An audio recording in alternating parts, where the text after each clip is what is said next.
Thank you. What a pleasure to be here. What a great topic, the end of school. Yay.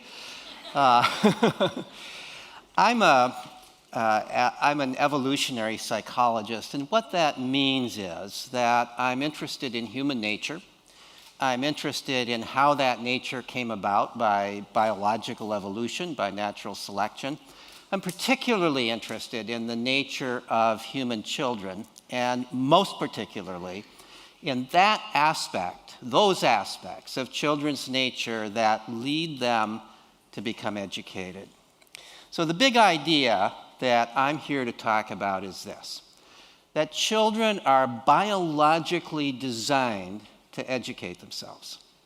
They do it joyfully through play, questioning, and exploration. We don't need to educate children. All we need to do is to provide the conditions that would allow them to educate themselves. The basic instincts of childhood, their playfulness, their curiosity, their willfulness, their sociability, have been honed by natural selection to serve the function of education.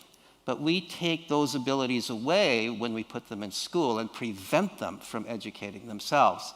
My argument is that if we provide the conditions that children need to educate themselves, we really can do away with schools as we know them.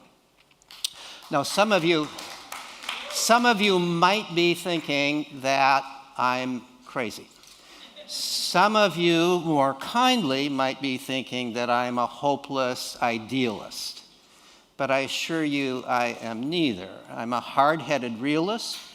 I've done a great deal of research on this topic. The idea that I'm talking about today is supported by a great deal of empirical observation and research, which is elaborated upon in my book, but which here I have just a few minutes to try to convince you is worth thinking about.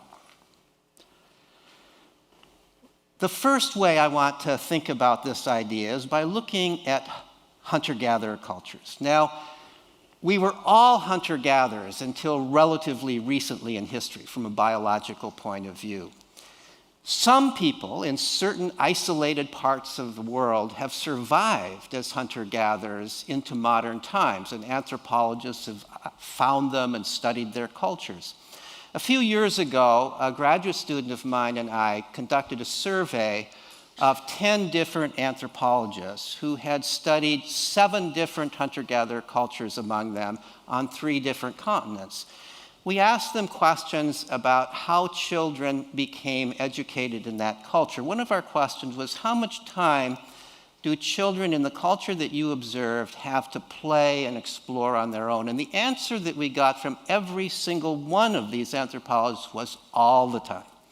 The children and even the teenagers are free to play and explore in age-mixed groups away from adults all day long, every day, and in the process they become educated. Another question we asked was, how do they play? What are the forms of their play? And what we found from that, from these anthropologists, was that they play at the very activities that are hardest to learn and are most important to learn for success in their culture. So they play at hunting and gathering and finding roots and digging them up. They play at building things like huts and dugout canoes and bows and arrows and musical instruments. They play at the music and dance and art of their culture. They play at those things that they have to learn to become educated. The anthropologists also told us, and I've seen it in writing many times, that they have never seen brighter, happier, more resilient, more self-reliant children than the hunter-gatherer children that they observe. So the question is, could this work in our culture? At first glance, you might think, of course it can't. We're not hunter-gatherers.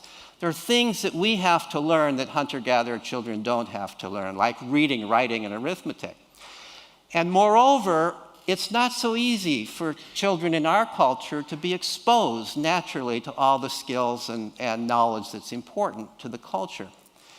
So I might think that it wouldn't work, except for the fact that for many years now I've been an observer and researcher at the Sudbury Valley School in Framingham, Massachusetts. This school was founded in 1968, so it's now been in existence for almost half a century. It has about 150 students at any given time, age 4 on through about 18.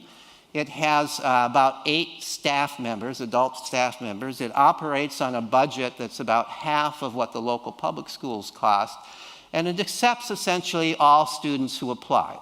So this is not elite education. This is eminently affordable. Now, the unique things about this school are the way it is administered and the educational philosophy of the school.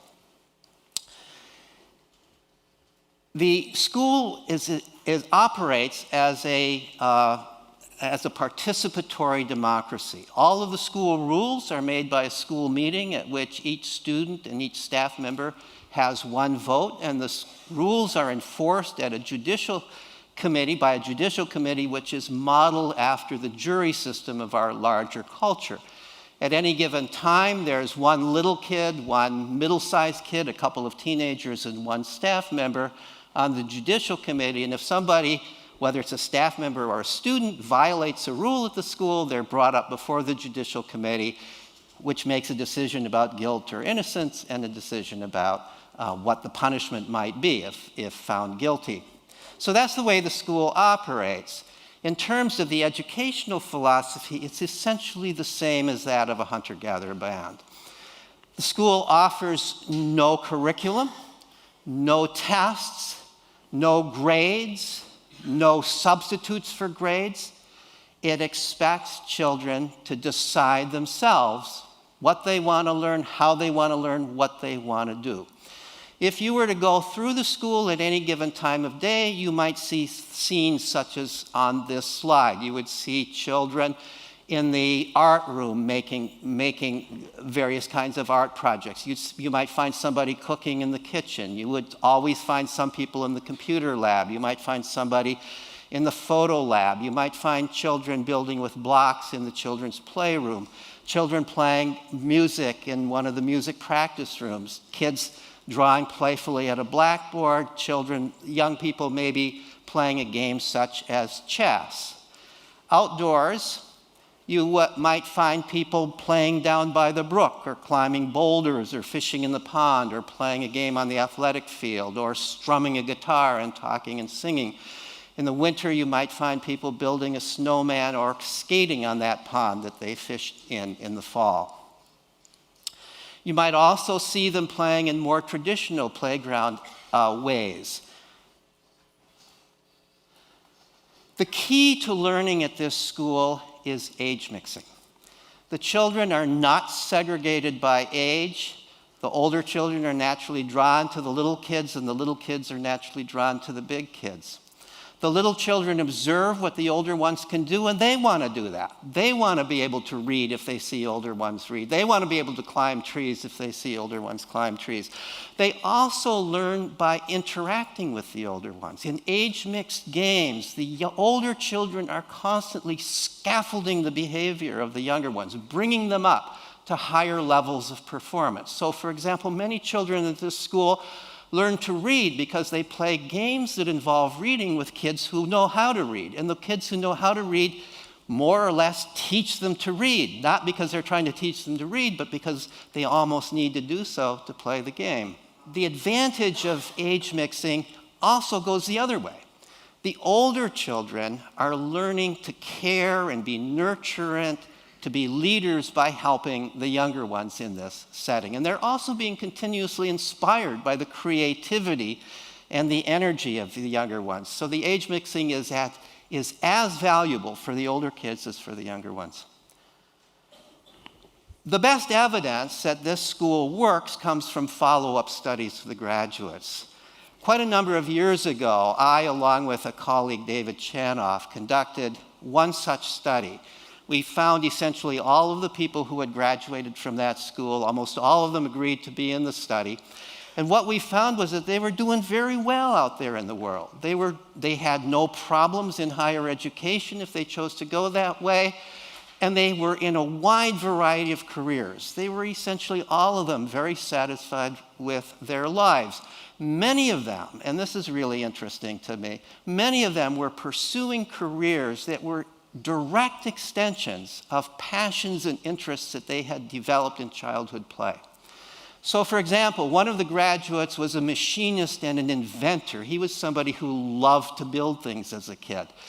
There was another who loved boats, who was now the captain of a cruise ship. There was another who was fascinated by computers, loved computers, who had developed his own software company.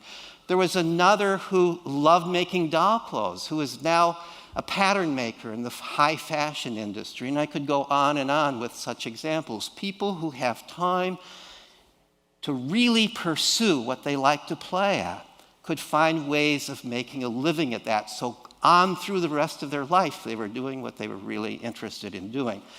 Since the time of my study, a couple of other studies of the school have been conducted by staff members of the school, Daniel Greenberg and Mimsy Sadovsky, and have been published as books. And they came to essentially the same conclusion as we did. The Sudbury model is replicable. More than 36 schools modeled after it exist, mostly in this country, some in other countries. That one of the closest to here is the closest to here is the Tallgrass Sudbury School in Riverside, Illinois.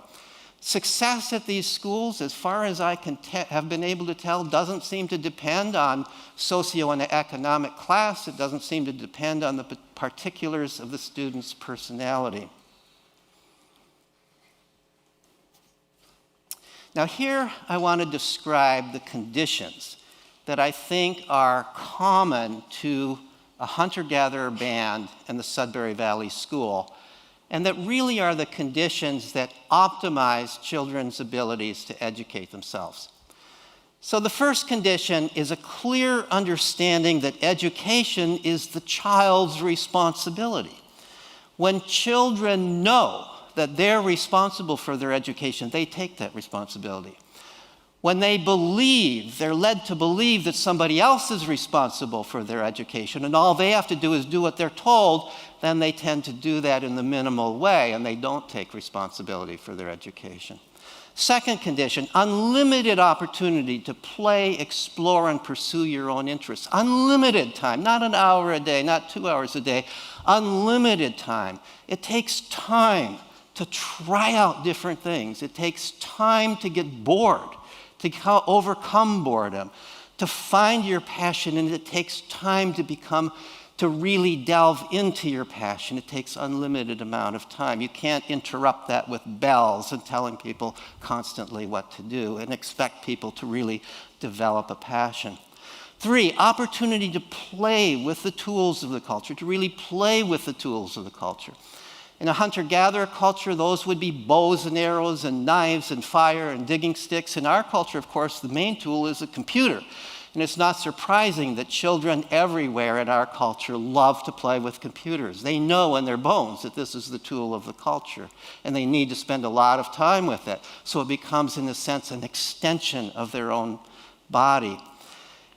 Access to a variety of caring adults who are helpers, not judges. How important that last part is, helpers, not judges. The last person you want to go to help you learn something is somebody who's evaluating you. You're nervous about that person. That person is a person you go to in more of a frame of mind of trying to impress that person with how much you know, not to say, I really don't know this and I would like some help with this. So by not judging the children, the staff members are much more able to be helpers to the children than teachers in a typical school could be. Free age mixing among children and adolescents. I've already described that. That's absolutely key to the school. The school would not work if it were children all the same age, because children don't have much to learn from others who are the same age. They learn from children who are older and from children who are younger than themselves. 6, immersion in a stable, moral, democratic community. Both a hunter-gatherer band and the Sudbury Valley School are, in their own different ways, democratic communities. They're communities in which every child knows that their ideas and their actions influence the others involved in the community. So they're growing up in a setting where they feel responsible not just for themselves, but for the community within which they are developing. And that is an extraordinarily important aspect of education, and one which is almost completely ignored in our regular schools. Now, what I want you to notice is that none of these conditions exist in our standard schools, none of them. It's as if we deliberately take away from children everything that they need to educate themselves when we put them in school. And then we try very inefficiently and very ineffectively to educate them. So I'm going to conclude this way. I'm absolutely sure that someday people are going to look back at us now and they're going to say, what were those people thinking? Why on earth did they ever believe that coercion is essential for education? That's like believing you have to force people to eat or you have to force people to breathe. Why on earth did they ever think that standardization, such that people, regardless of their interests, regardless of their predilections, should all learn the same thing in the same way, be tested by the same tests? What kind of a crazy idea is that? I'm sure that we will reach the day where people will look back and say that. I hope we reach that day sooner rather than later. I would like to see it come in my lifetime. And I hope that some of you, maybe really all of you, I hope, will play a role in bringing that time about before too long. And with that, I thank you for your kind attention. I thank you for being here.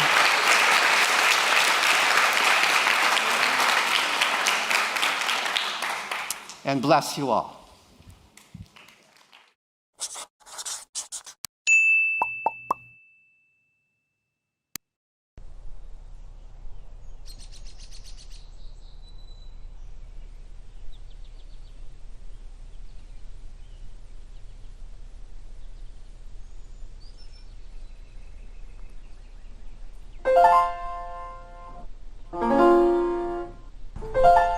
We're gonna have an awesome day today.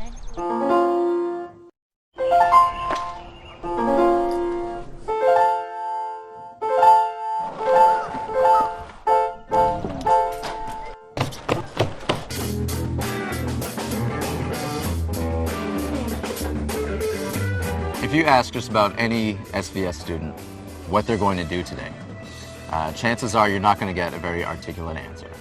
Maybe because they don't want to talk to you, but it's probably because they don't know. But if you ask them like what you're interested in, I mean, that's a whole different story. You'll probably get a very, very articulate answer. And a student not knowing exactly what they're going to do, but knowing what they like, just going to immerse themselves in whatever interest that they have, whatever activity. It's a beautiful campus. It is soothing to come into. I feel like when you pull into the parking lot at school, it's just kind of escaping into our own little world where we can do whatever we want. We can do what we need to do without people interfering with that.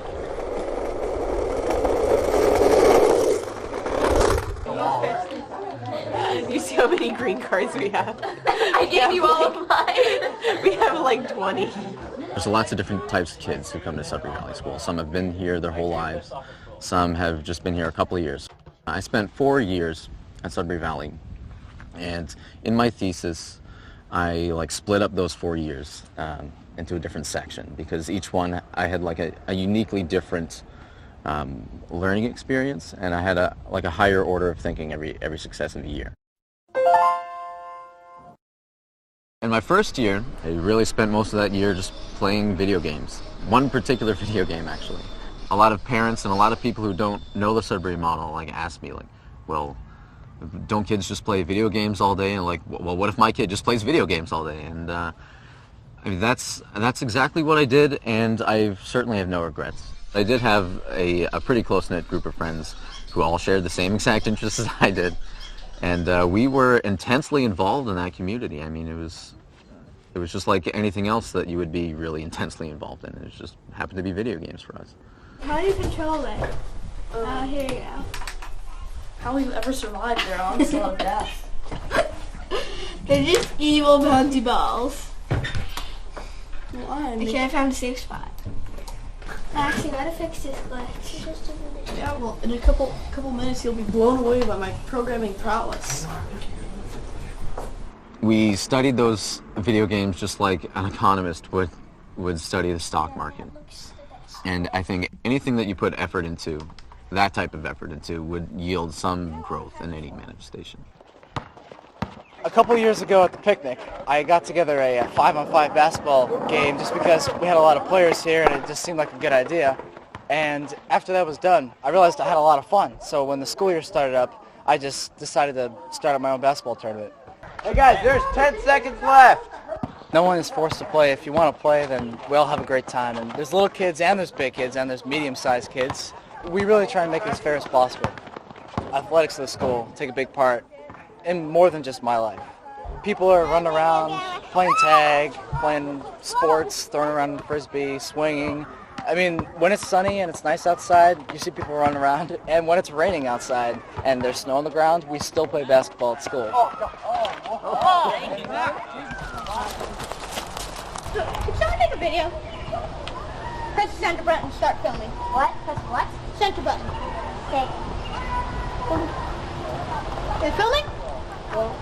Alright, point at me. Hey. There's escalator rock, there's either lunge rock, turtle rock, and there's another name for it, but I forget. Staircase rock. Justin, what are you doing? Climbing. Are you getting up this way? Yes, it's funny. Gives me a challenge. This is more challenging. Yeah. What? That? Yeah. I think it's possible. Everything's possible. Yeah.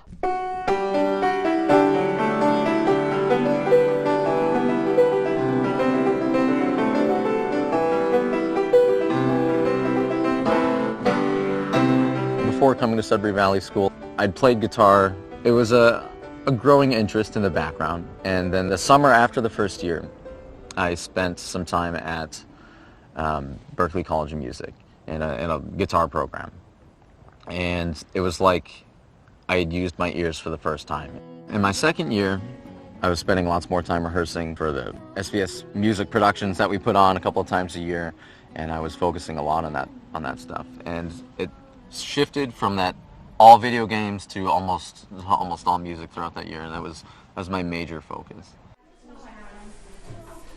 I really like being able to focus on something that really takes my interest and having as much time as I want really to focus on it or not focus on it if I'm not interested. Upside down. Good. And put something in there. Whatever color you want. I'm gonna mix colors. Can you mix it in here? Good. They actually took away my art program at my old school, and I couldn't get through the day without art, and now I can do it all day, and I have the freedom to do it and to explore different mediums and explore different techniques, and I think that's really important in anything you do, to have that sort of freedom. It's stuck there. I think it's good, Elizabeth. I think what I'm going to do is hook you and June together at this point, because I just wanted to make sure that you were solid with the song, that you're solid.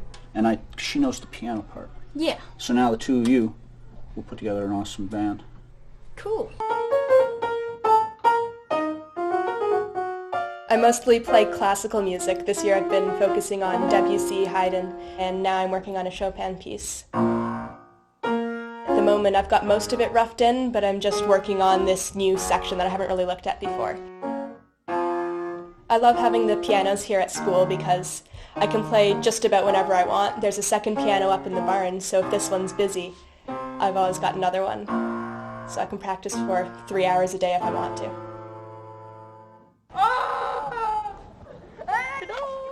I mean, seriously, that monster is not big, but it's actually amazingly scary. The thing that I like about making the movies is that I like when you're done and you get to watch it and say that you made that movie. The scene that I'm working on is about where the major gets taken captive by the humongous and is put in with all the other little kids that were taken by the humongous.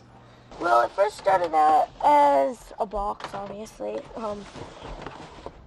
Then we got some foam pieces. Aaron, what did we do to stick these on? Duct taped them on. And then we got expanding foam and then had it as a snow monster. And then we spray painted it for the spring monster. Yesterday, when I was filming, I had 15 kids up here. And at times that was chaotic. We're 6 days into filming and we have 3 days left. This is a fundraiser for the Music Corp. All the money that we're raising goes to the Music Corp to help buy instruments and supplies so we can play more music at the school. I know. What pickle? I'm getting one meal, so yes, I am getting a pickle. How much? No. One. Does anyone here want an extra pickle? Take the pickle then. Yeah. I don't like pickles. I love pickles. I hate pickles. I love them. How do you hate pickles? These pickles are awesome. The Music Corp is a bunch of people who like music, so they have meetings and you can be a director, so you get to vote on stuff for the Music Corp and what they buy. And they have meetings whenever they want to decide something important that has to do with musical instruments or fundraising or something like that. The shows happen 4 times a year, and people start getting ready for them since like the last show. People start rehearsing and practicing and deciding what songs they want. I'm usually in the shows every year, and it's a lot of fun to be in them and see everybody, and usually the whole school goes to them. My third year was a little bit of a contrast to the first two, in that in the first two I had like a hobby that I was doing all the time. I was always busy with that. And then my third year, I spent a lot more time in the sewing room, which is a particular room of Sudbury Valley School that sees like the most amount of traffic, the most amount of conversation. It's a very, very crazy place. And I spent a lot of time in there just conversing and observing and listening to all these types of things being talked about. My most critical thinking was done during that year. I spent a lot of time just writing essays because I had talked so much in the sewing room. We had so many both strange and intense conversations. There was a lot of things that I wanted to not forget, a lot of quotes from the day. And at first I was just like jotting them down, and then eventually I was writing full essays in an effort to not lose any of the stuff that I thought was productive. Well, towards the end of my third year, I came to a couple of conclusions, and I realized that while I absolutely love music, that I wouldn't make a career out of it. And I had sort of a intense, absolute passion for cognitive sciences and neuroscience, which came out of thinking about how we perceive music and how music is such a fundamental aspect of our cognitive processes. And more I decided that I was going to need to work up to a traditional college education to be able to go into this field. I call my fourth year like my adult year. I worked full-time job as a computer technician, but I also spent a lot of time formulating the plans and putting together what I would have to do, what I'd have to accomplish to be able to get accepted by a university. There's a quality about Sudbury Valley School kids that, whether they like it or not, they're absolutely unique. They have a really, really unique educational background. The school gave me the gift of time to let my own interests rise to the surface. When you sit down to paint, you don't just sit and paint. You have to think about what you're doing and why. Any creative effort, perhaps any effort at all, requires a great deal of thought, even reading a book. You don't just read a book, you think about what you read, otherwise you're doing it for nothing. The school gave us the gift of time to relax, to have those things come to the surface that were there. It gave us time for reflection, for the introspection that you need to really develop your own creativity. I think that's a remarkable thing.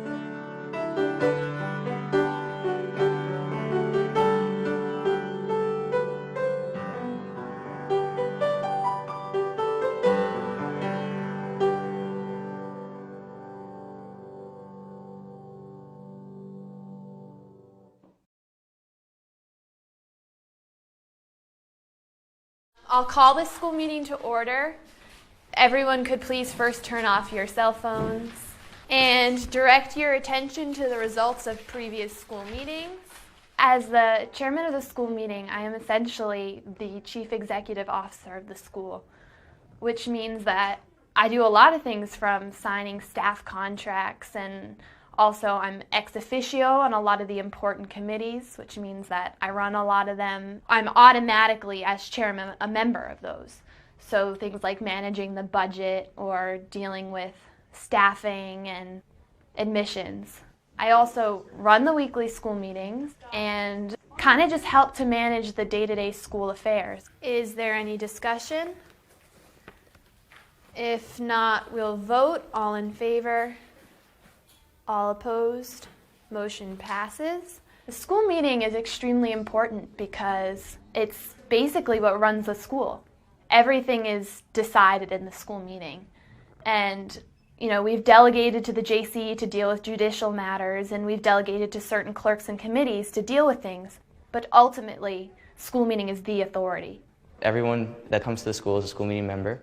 Everyone has an equal vote. And I feel like the community of the school really teaches kids that they're just as equal as any other person here. And I think that translates in the school meeting. It doesn't matter if you're 4 or 16 or 75, everyone gets one vote. Everyone gets to talk, and we're all equals, and we make the decisions together by majority vote. The world and the school is constantly changing and evolving, and we do modify rules every now and then. And sometimes when we change one, we'll realize that didn't quite work out, and we'll go back and amend it or fix it. And sometimes we realize there's new issues in the world that need tending to. We think about everything, and we discuss everything, and we debate everything. And if we didn't have the structure that we have of having 2 motions, a well-run school meeting where everyone gets their voice heard, the decisions that we made would not be as good. So at every school meeting, we have an agenda like this, and it has everything that we plan to discuss, every item of business. Can we have a report from the clerks? Francis? We have 5 finished, 0 new, and 0 work in progress. So we are now discussing regular JC business, which usually takes about the bulk of school meeting. So the school meeting reviews all the reports and sentences and charges that the JC decided on. And sometimes they decide to change things, sometimes they don't. And we also deal with anything that has been referred to the school meeting. So that's usually more serious cases that the JC has decided they can't handle within their power. And then we move on to second readings, which is motions that we'll be voting on that day. And then written agenda, which is motions that were just put in, so we kind of discuss those and throw them back and forth, and then we'll vote on them next week. And then there's open agenda, which, if there's an issue that wasn't in the written agenda, anybody can bring up, so you can say pretty much anything on the floor. And when that's over, we're adjourned.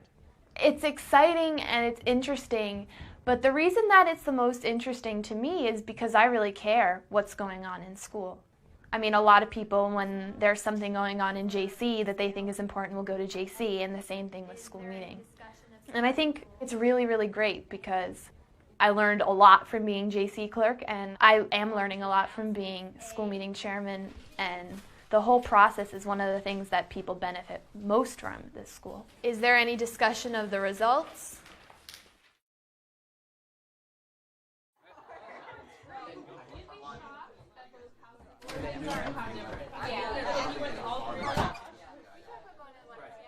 We'll ask her. I will get one. All right, we have Isabella. Stand over there. So Danny brought you up in the office yesterday. Isabella was screaming in the office and hall and screamed at me when I told her to calm down. Oh. What happened? Okay. I was in the office talking. The JC is a group of kids and staff from the school, and we deal with when people break rules. And basically how the JC works is that if you see someone breaking a rule or they do something to you that you don't like, you can write a complaint, and then the JC reviews them, investigates them, and figure out kind of what happened and whether they broke a rule or not. It's kind of like jury duty in a way. You're chosen, you've got to show up on your day, 11 o'clock, you've got to stay there through the whole thing. You get a vote, you get to sit there. And we have a staff that joins us, and together we all decide. We all make the decision, we all make the choice of what the people are going to get as their charge, as their sentence, and it all works out. All in favor? All opposed? Report Motion passes. All right, want to call Sam in here?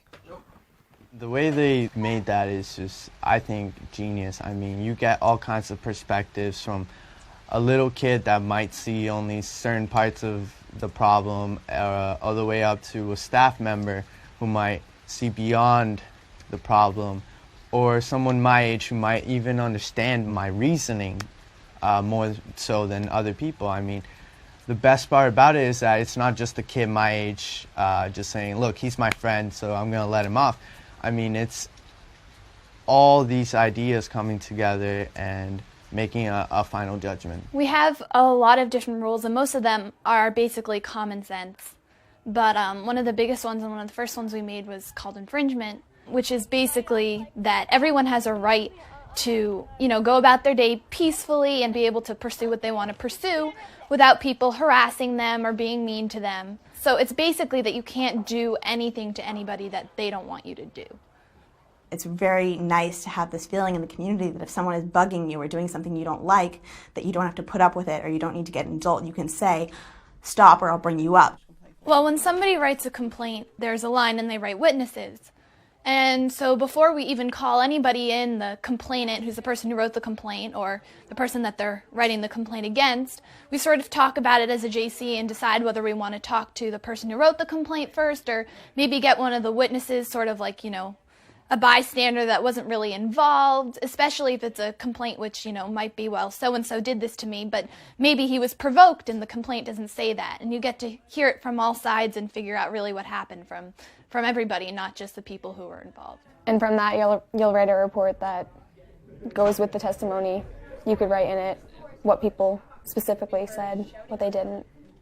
Back in public high school, you do something, and even if the principal might feel like you didn't necessarily do such a bad thing, sometimes he would stick to the rule book and even give you a really bad, weekend of coming to school or something like that when you were just like 5 minutes late to class or something. Here, for example, if you break a rule, even though there's no rule like that, you get to voice your opinion, and whoever wrote the complaint gets to voice their opinion. They get to actually come to a fair conclusion. I mean, you might have still broken a rule, so you will get a punishment, but it might not be as severe. It might not be, a strict, already set out rule book for that. So, I mean, that's just the best thing you could really ever ask for, I think, for being a person my age or even a little kid, So I definitely love that part about school, and I respect it a lot. I think there's definitely a satisfaction in, for me, working towards what the truth is, how you're going to get at it, how you're going to figure it out. And once you're done with it, it's an awesome feeling. I think that the school's really cool, and I think it's really cool how people are allowed to have a say in stuff. Because the person who got brought up and the person who wrote the complaint, they both get to say what happened, and then they get to agree if they think that's fair or not. I think one of the keys is that it's a government by the peers. And I think that's one of the things that really hits home with people. It's your friends and the people that you see every day and want to spend time with who are saying, hey, don't do that, I like you. But you really can't do that here, and you can't do it in your life. Hey Nell, could you stand over there behind David? Thanks. There was a Hershey's candy bar wrapper littered yesterday with the initials ED. Okay. Do you ever get things initialed ED, or is it always ND? We are very clear about our procedures, and everyone knows them from the minute they come into the JC for the first time. It's explained to them, younger kids and older kids, and you know, a 6-year-old is going to understand how to deal with something on a procedural level. You know, they say, this is how it's done, and this is the procedure, and this is what order everything's going to happen in, and they understand both, you know, in the JC and in the school meeting. And if they're going to go into something like that in life after leaving school, or while they're still at school, they're really going to understand that there is a procedure and that they have to follow it and how to follow it. It's explained to them. I think one of the things that sums it up is one of our most important rules is preamble, which says that all school meeting members are responsible for protecting the atmosphere of the school, which is of freedom and trust and fairness and order. That is just how we exist in school. We have a lot of rules, we really do, but all the rules are there to make sure that everyone can exist freely.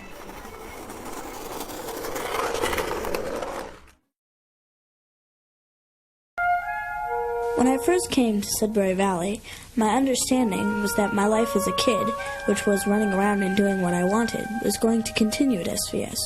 Instead of going to a school where I would be sitting down and learning things in a set order, with my time all divided up. To me, the whole idea of sitting down was just anathema. I was not into sitting down. I was a runaround kid. I was outside through most of my early school career, even in the winter, and I couldn't understand how the whole idea of being penned up related to being a kid at all.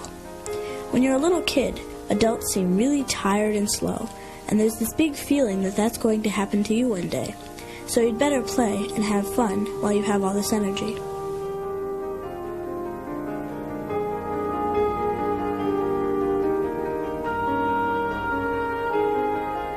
When I first started, I remember seeing students draped all over the place. What an interesting crew. I saw people sitting with sketchbooks. I saw people kicking back and reading for the joy of reading. I saw a kid playing guitar, and I was right over there in a second, listening, really interested. The school was more than I could have hoped for.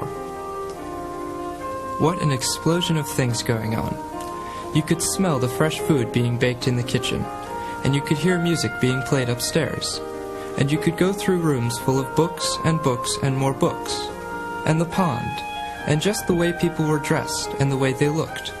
People were just letting it loose. Not afraid to sit outside and read a book, or play a guitar, or be interested in something.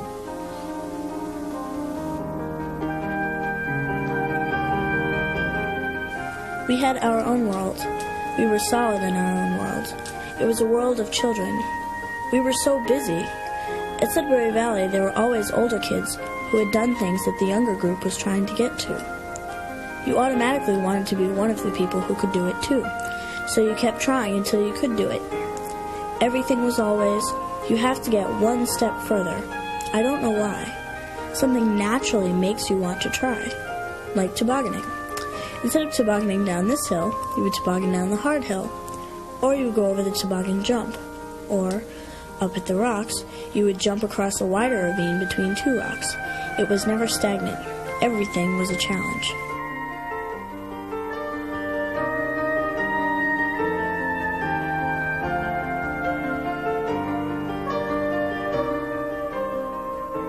The older kids weren't snobby or superior. I respected them because they were so much more experienced and they knew so many things that I didn't know. There were certain times when they'd interact with us and play, and then there were times when they'd be doing their own thing and we'd be doing ours. Sort of like different worlds that would come together for a reason and then go back to their own business.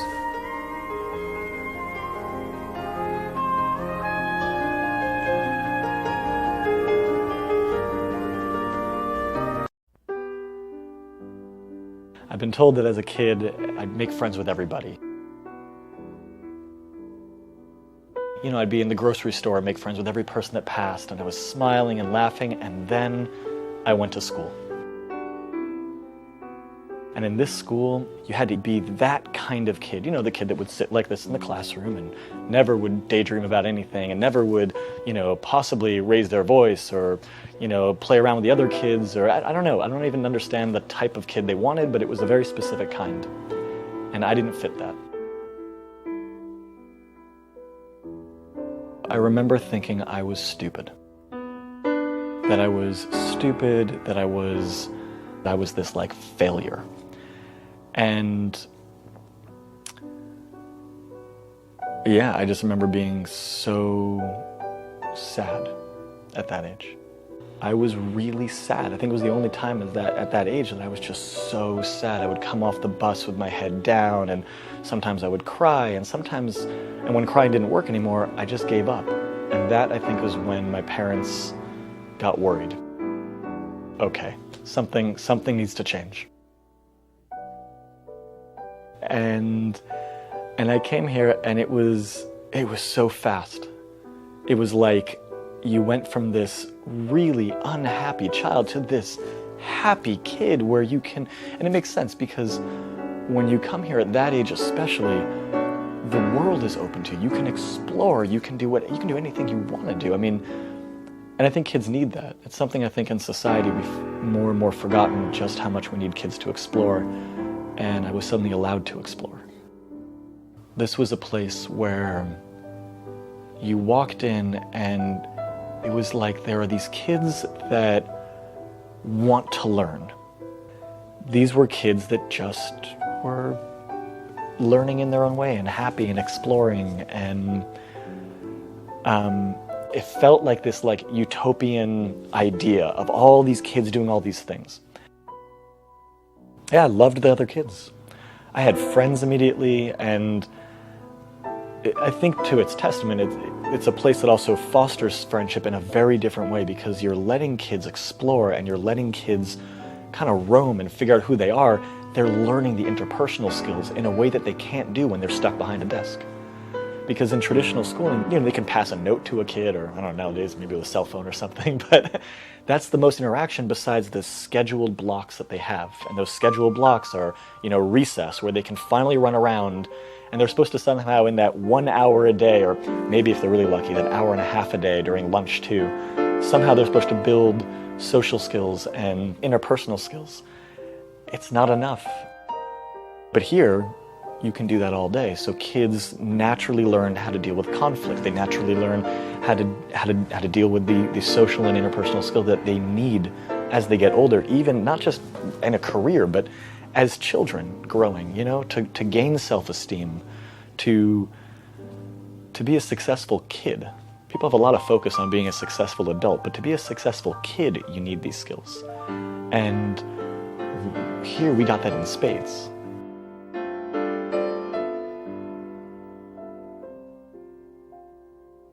This school caters to all different kinds of kids. There are quieter kids, there are louder kids, there are kids that are more what people would call more book smart, and kids that are more, I want to say, like experiential. They want to be out there, hands-on, doing things. The beauty is that because you can explore anything, it allows any kid to really thrive. And that's something that traditional schooling just does not do.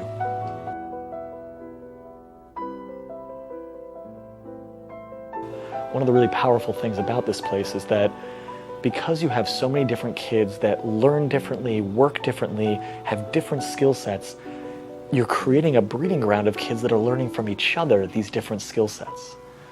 You know, and your peers become your mentors as well. That's really important. That's the thing, people think classes don't happen here. They do, all the time. All the time. Kids are learning all the time here, and they sit down and they study here. I went here, I graduated, I loved it here. When I think back on my life, I think these were formative years that were so important to my development and my health and my being, what I consider actually, I think I became a pretty good person overall.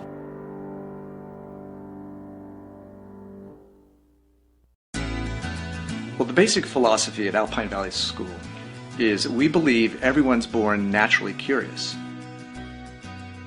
all we do is to create a safe and supportive environment where that creativity or that curiosity can flourish, where students can be treated as the individuals that they are and respected accordingly, and where they can learn what they most need to learn in the ways and at the pace that are most appropriate for them. Because here you see, it's not so much the child fitting the system, it's more about the system fitting the child. Alpine Valley changed my life. I came into the school very withdrawn, very unsure of myself. By the first week, I had just blossomed. There just was this unfolding of this feeling of tremendous self-worth and appreciation, and that people saw me and liked me for who I was, and not, that I had performed a certain way on a test, or that I had, competed in sports, that it was just me, and that was good enough. And so that was a huge change for me, and one that I think has dramatically affected the rest of my life, that I still have that feeling of just intrinsic worth and happiness. I've spent my adult life working with adults, trying to reconnect them with their sense of personal purpose, what they care about, who they are, their own sense of authenticity. And it occurred to me, why do we have to do this? It's because when you put children in a typical educational system, you break them away from their sense of self. You separate them from their sense of passion, who they are, what they care about. And when we learned about Alpine Valley School, wait a minute, here's a place that actually encourages and supports children in their own integrity, their own authenticity. This is about kids. This is an education based on the child, driven by the child, inspired by children, really. And yet there's this community and this place for that to happen. An environment where children can be part of something while figuring things out and pursuing things for themselves. There's no other school like Alpine Valley. It's completely a new paradigm of giving kids genuine freedom.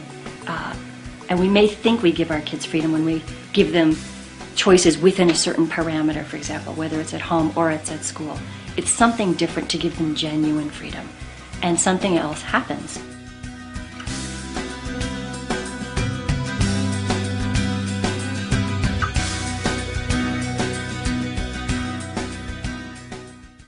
Seriously, being at school here, it allows you to think, imagine, research what you like, to climb trees really high. Most importantly, so important that it takes up 2 of my fingers, have fun. I think my favorite thing about being a student here is the freedom to pursue your passions, which is basically the school.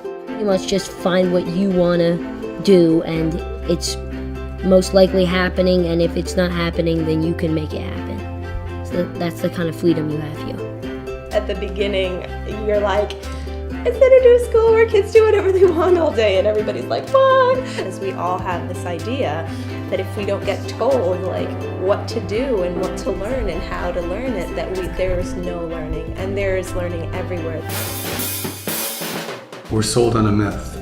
All of us are, as parents, as kids. The myth is that if you attend school and you get good grades, then you go to college and get good grades, that you're guaranteed success in life.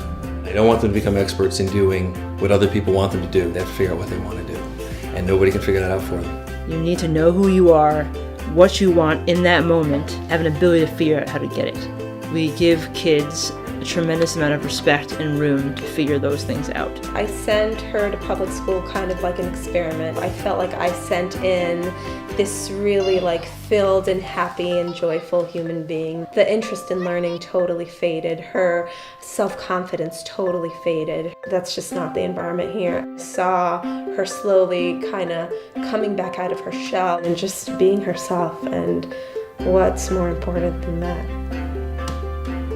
It's a safe community where you can feel comfortable and you're not pressured to do anything. I've always just cared a lot about ending the oppression of young people. We're really about giving people the space, this time where life is the curriculum, a scaled down version of the larger world. you're learning more than you think. You're teaching yourself. I never got taught how to read, and I know how to read. Think in the line lesson that we have here is a much more positive communication to the kids, and that is we trust you. Like, we have this musical. We found other people who are interested in acting, found someone to direct it. Now she is a staff member here. She loved it so much she couldn't help but stay. It's definitely a collaborative environment. 1, 2, 3, I try as hard as I can because I wanted to do this. I asked to do this. I got into this. I just joined Sudbury this year. I'm interested in digital art. I'm at a place where I can really explore what I want to do, and I can get better at drawing and writing and my photography, so I can really focus on like the creative aspects of things. You develop as a person and not as this whole group of kids in a class learning the same thing. What I worried about the school when we first came ended up being what I saw as tremendous strengths. Age mixing, I think, is one of the best things about Sudbury. I just really like being around like older and younger kids. I don't know. 14. 12. After you're 12. 12. Because there isn't the hyper competitiveness, and also I think it's closer to real life. Here at this school, all the students and all the staff, we all have equal authority. The school meeting, it's a democratic committee. All the staff and all the students are all school meeting members. All in favor to elect Trina to be the JC? It cultivates a very good atmosphere of respect and trust and responsibility. Everyone is a one-to-one vote. As they grow, you see them take more and more control and believe more and more in their power. Caliber of people that come out of Sudbury schools is amazing. They're not adult phobic. They're articulate. They're respectful. And the kids leave this and they do extraordinary things. It's beautiful what happens here. I couldn't have picked a better place.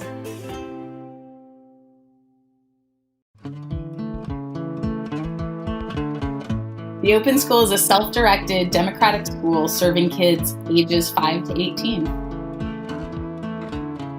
The children are able to self-direct, meaning they can choose to engage in different activities throughout the day that interest them the most.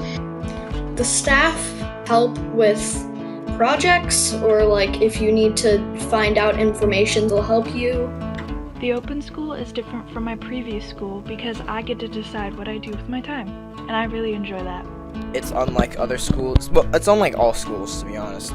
In that regular schools, it's just people telling you what to do all the time. When you go to the Open School, you don't feel like you're going to a school. You feel like you're going to a community where, I guess you could say, everything is equal. I was going to go into fashion design, which, with the help of Open School, I can fully do. The Open School is a rare space where the human spirit is trusted rather than controlled or manipulated. The Open School is a democratic school, which means everyone in the school, students and staff, have the same voice. Everyone gets one vote to decide everything from what the rules are, how the budget gets spent, even hiring, firing of staff. Our country values independence and interdependence and being able to take responsibility and ownership of your life and making something from nothing. All of those things are values of the place we live. And so the Open School is saying, let's make those the values of our education. Being democratic also means that we care about what the students think. We ask for their opinions and try to get them actively engaged in the governance of the school because we want to create a school for them. At the Open School, kids have the ability to make their own choices. And this means that sometimes they'll make wrong choices, but that's not a problem because when they make wrong choices, they learn how to tell wrong choices from right choices, how to think independently and critically. They learn to take responsibility for themselves. They grow their own personal drive, self-discipline by practicing those things. They don't automatically turn them on at 18. So, it can be really confronting and it can be really difficult, even though it sounds really easy. Oh, you get to do, and I'm using quotes, like whatever you want. But within this framework, the work to do whatever you want. It's the work of being an adult. We are a microcosm of our country, and we treat the children the same way so that by the time they're adults, they're hitting the ground running. At the open school, students can see that they get to determine their own life, not others, not their parents, not the staff, not society. They get to direct their own course and follow their own inner calling and be themselves. When you focus on mental health, and by that I mean people who are valued for who they are, who are accepted, you end up with people who are self-disciplined, focused, who know who they are, know where they're going in life, and therefore actually achieve more. We're teaching kids that they need to understand how to create their own happiness, their own meaning and agency in the world. The long view is that you've been given time to figure out who you are, and so really you can dive in at a much more advanced place. The open school is a place where I can be an artist, where I can be a scientist, where I can be a musician, a programmer, baker, business owner. The open school is a place where I can be myself.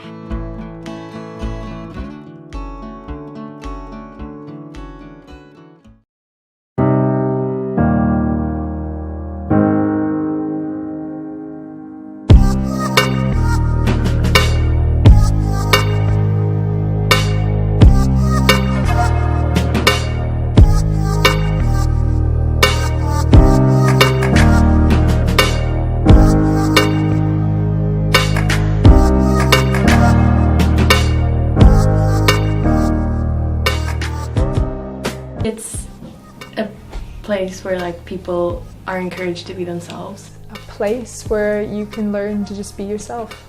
It makes me feel way more free. The sense of community, definitely. It's a lot more loving and caring. Being here, I have so many passions, and I kind of know that like there's a lot of things and a lot of opportunities that I'm going to take. Wicklow Sudbury School is the first democratic school in Ireland. There's no curriculum, no classes. That's not to say that learning doesn't happen. It just happens in a very different way. It's always hands-on, do it together, learn as you go. It's based on the principle that people are natural learners and that what you need to do is facilitate them. We don't teach, we're not teachers. I see my role as bringing in new things to inspire students. Any decisions that are made by the whole school community. When you hand that responsibility over, they kind of run things as good as or better than we do. I can make any decision I want to for myself. People follow the rules because it's out of respect for people around them. For me, it's about trusting the children. Hand them their education and say, what do you need? There is no average day. You can choose if you want to play music or do art. I'm teaching myself Japanese and astronomy. I'm doing my degree in politics, philosophy and economics. Got a pretty good toolbox now, and we bring it in, and we made lightsabers. It's been so much fun. Like we've made boats and circuits with just lights. We've made alarms for certain doors, so when people open them, alarm goes off with just tin foil and a couple of wires and a battery. We did lemon batteries that weren't very successful, but sometimes the learning is in the failing. Did a big project on dinosaurs. They did this presentation on dinosaurs where they had this book and they gave out quizzes. They had like models for the dinosaurs, like to scale with a human model of clay. They get immersed in something. At one point it was Nerf guns, and they were all mad about Nerf guns, but it evolved into filmmaking. We're struggling for money, and our rent is very high. We need funds because we're completely self-funded, 100% self-funded. We get money from nowhere. We strive to be as accessible as possible, so we charge a sliding scale fee. It all depends on what your yearly income is, so we make less than other schools would. What we're doing has the potential to influence the school system across Ireland. There's already another school opening in September in Sligo. There'll be one in Cork and Galway next year, I'd say, and more to come. It's really important, and I think it will benefit so many people now and in the future. So we can stay open and not have to go back to regular school and make my life miserable. If they know anybody who's struggled in traditional education, if they look back on their schooling and they think, oh God, like that didn't get the best out of me. If you believe any of that, then you should donate. We would like to stay open and keep being happy. Donate.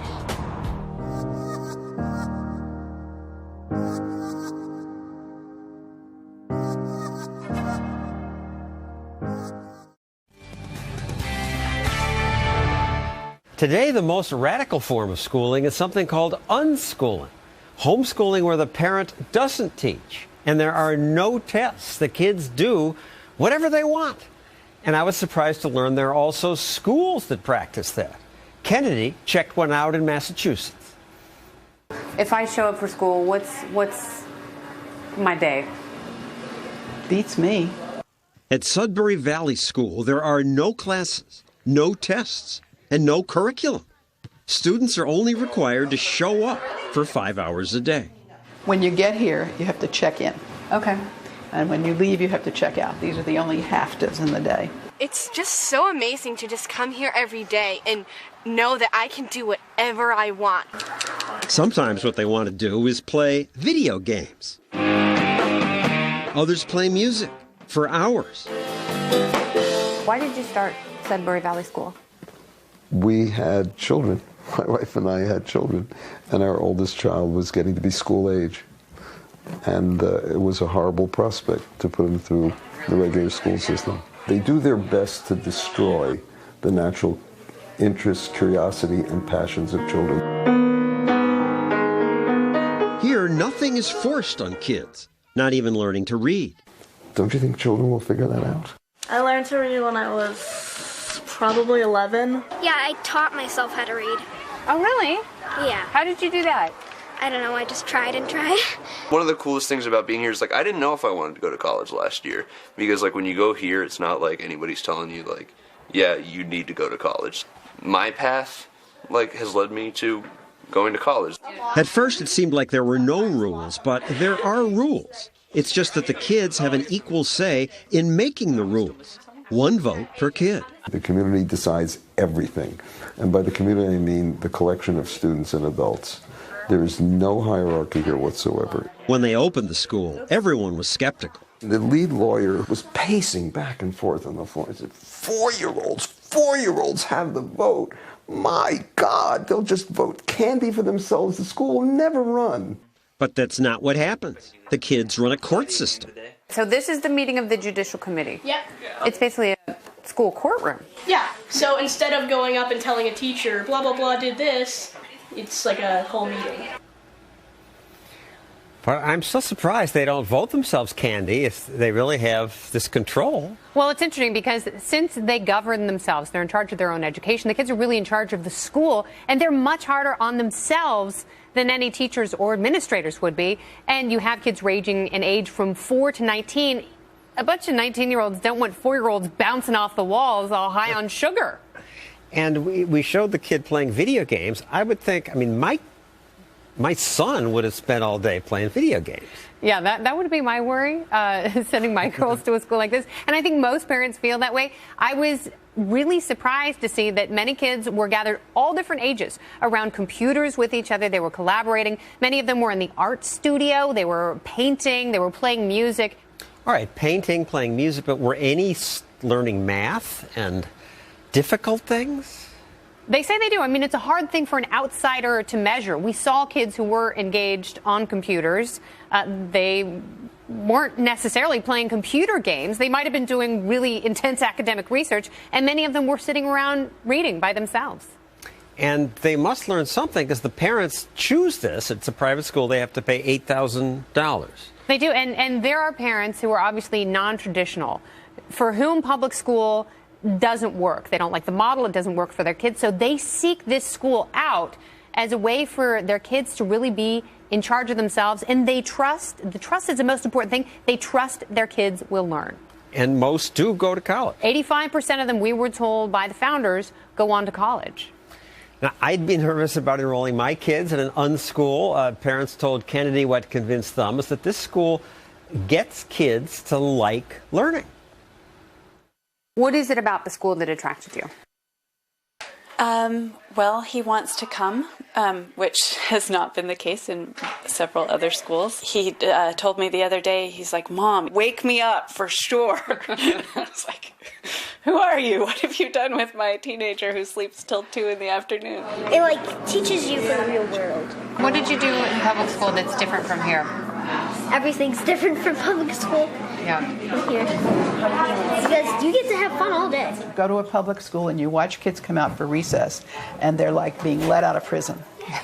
Our kids aren't like that. They're not in prison. They don't have to be like that. How would you describe your school? Awesome. Your friends who go to other schools, are they jealous? Yes. If you were going to build your perfect school, what would it be like? This.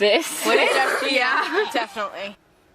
All right, the kids say it's perfect, but you want to go to college. Colleges want a transcript, grades, a Yeah, there are no record. grades, there are no transcripts, there are no classes. There's nothing like that. They prepare themselves for the SAT. They teach themselves higher math. They organize their own education. Sometimes they kind of cram it in the last year, but they manage to get into college when they want to go. There are now dozens of schools like this around the world. It's hard to measure success when they don't take the standardized tests, but the fact that this is not new. That school was how old? It's been around since 1968. So and 40 they said years old. And the hippies were the ones who gave them the hardest time. So they have survived and thrived regardless of people's political affiliations trying to keep them down. You have kids. Would you send them? I would think about non-traditional methods, and I was certainly intrigued by it, but like the founder said, there's a giant chasm to overcome in order to trust your kids to go there. I don't think I've overcome that chasm quite yet, but it is interesting.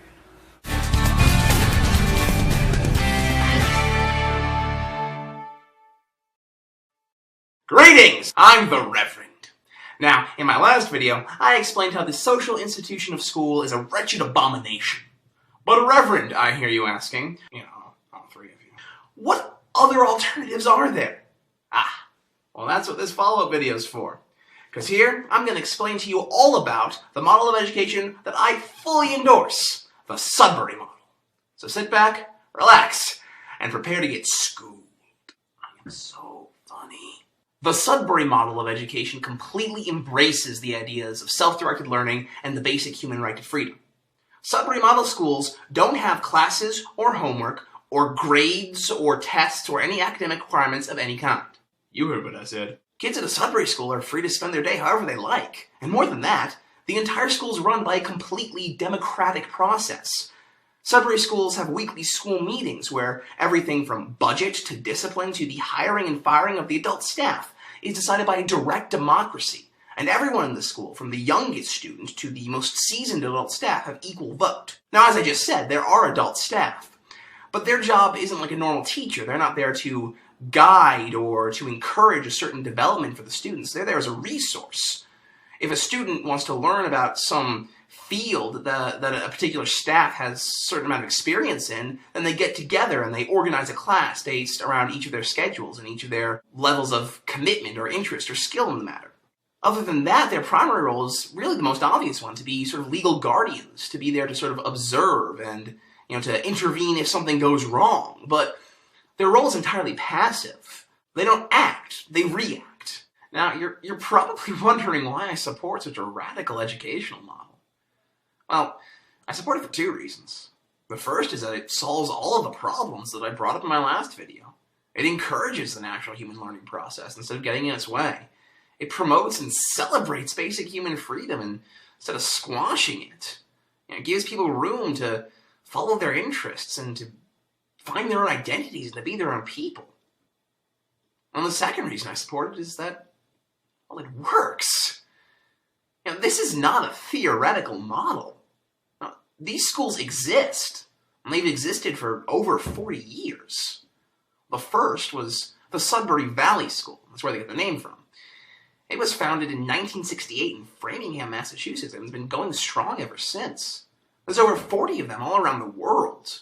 And the students that have come out of them are happy, well-adjusted, functioning adults. So that's why I support it. I support it because it works. And history's proven it works.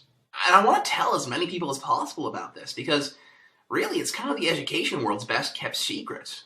Not many people know about it. Few people even talk about it. Most educators don't even want to admit that it exists, if they've even heard of it. And it's a wonderful, revolutionary idea. And I really want to see more schools like this created. Now, I'm not sure how much more in-depth I can get in a video like this, because I have a 10-minute time limit. So I'm going to leave a bunch of links down below to all sorts of stuff that might give you a little more information about this, to give you a little more insight. If you have any questions, please put them in the comments below. I'll try and answer them maybe in the next video. And really just think about it, talk about it. If you don't think it'll work, try and articulate why you don't think it'll work. Try and find if there are any Sudbury schools near you. Maybe even check out one of their open houses. See if it'd be good for one of your kids. And if you think that any of the things I've said about modern education, about the way people learn, makes any sense, just try and keep an open mind. Look into it and decide for yourself. And if you're so inclined,